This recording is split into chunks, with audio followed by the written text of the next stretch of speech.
Welcome back to the Educated Elephant Learning Channel. My name is Miss Elizabeth.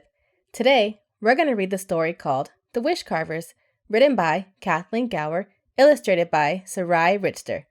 Before we start, be sure to like and subscribe to our channel. It helps us grow and reach a wider audience. Are you ready? Let's go. The Wishcarvers, written by Kathleen Gauer, illustrated by Sari, Richter. Day after day, week after week, month after month, Faye and her brother Eddie carved and painted. They sold their carvings at the village market every Saturday. The two earned enough to buy food to eat, clothes to wear, and more paint for their carvings. But sometimes, all that work was exhausting. Every day, they complained about the same things. "My hands are so sore from all this carving," they grumbled. "I wish I could take a long rest." "Oh, my clothes are covered in paint," Eddie whined. "I wish I had something nicer to wear." One Saturday afternoon, while strolling home from the market, Faye and Eddie discovered an old carving knife by the roadside. When they brought it back to their cabin, they spotted some words carved on the handle. Faye read them out loud. "What's carved with me will come to be." "Do you suppose that's true?" Eddie asked. "Let's find out," Faye said. She carved a miniature wooden pot of gold. Eddie painted it, and they waited. Nothing happened. Then Eddie read the words on the knife out loud. "What's carved with me will come to be." Ever so slowly, the wooden pot of gold turned into a real, full-size pot of gold. "It worked!" Faye shouted. "We can carve anything we wish for!" "Woohoo!" Eddie exclaimed. "Let's try something bigger." Faye scratched her head. I know. I'll carve us living in a large stone cottage. Then you can paint it." As Faye carved away and Eddie painted, they chanted, "What's carved with me will come to be." By sundown, they had crafted their cottage. It was so perfect. Faye was positive she saw a light flicker in one of its windows. She quickly set the carving by their bedroom door and hopped into bed. The next morning, Faye and Eddie awoke to find themselves inside a huge stone cottage. "Yippee!" Eddie squealed. "The magic worked!" "Awesome!" But when Faye and Eddie crawled out of bed, they discovered their pot of gold had disappeared. And there was more work to do than ever. There was more house to be cleaned, more garden to tend, and more firewood to be chopped. Soon, Faye's hands were sorer than ever, and Eddie's clothes were dirtier than ever. "This place is much too big. Ugh! How can we ever keep up with all this work?" Faye said. "I know!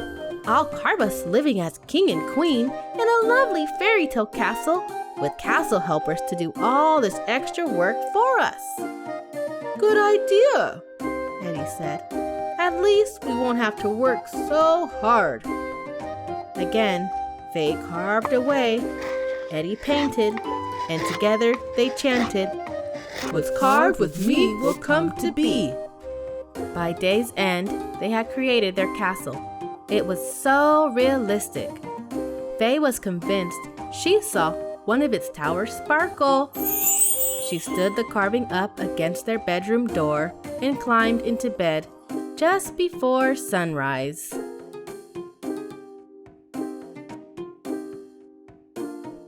Clatter, clatter. Swish, swish. Chop, chop. Faye and Eddie awoke to find themselves inside a giant fairy tale castle with many castle helpers cleaning, gardening, and chopping firewood. Sounds like our castle helpers are already busy, Faye said. I guess we better get to work too, Eddie sighed. Faye and Eddie were barely out of bed and dressed when tourists started lining up to tour their beautiful castle.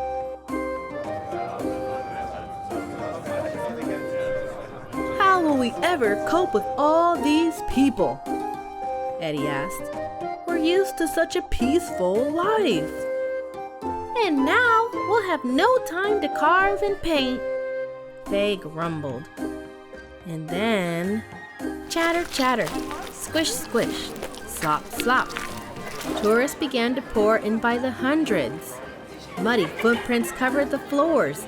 Pictures were knocked off the walls, and when the tourists left, they left all their trash behind. This castle is a royal mess! Ugh! Faye groaned. Now even our castle helpers are exhausted and grumbling about all the hard work.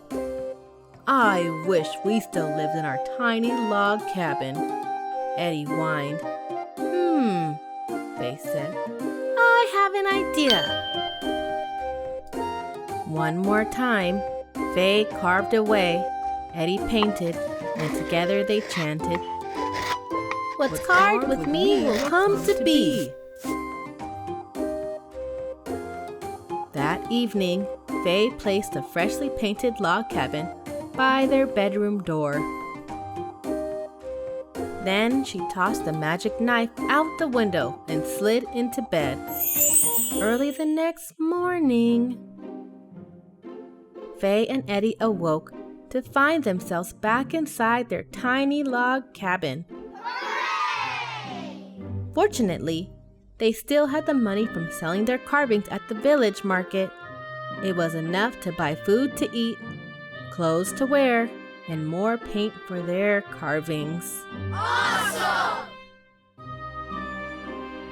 I can't wait to get back to work, Faye said. She reached for her trusty old carving knife. Eddie pulled on his comfy old painting clothes. I can't wait to get started. Then he scurried off to fetch his brushes and paint. The end.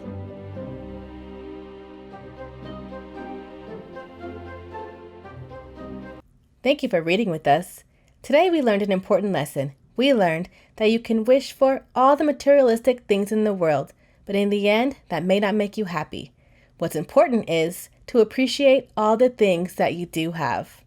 And remember, my little elephants, learning builds character, a kind heart keeps you smart, and elephants never forget. Catch you next time.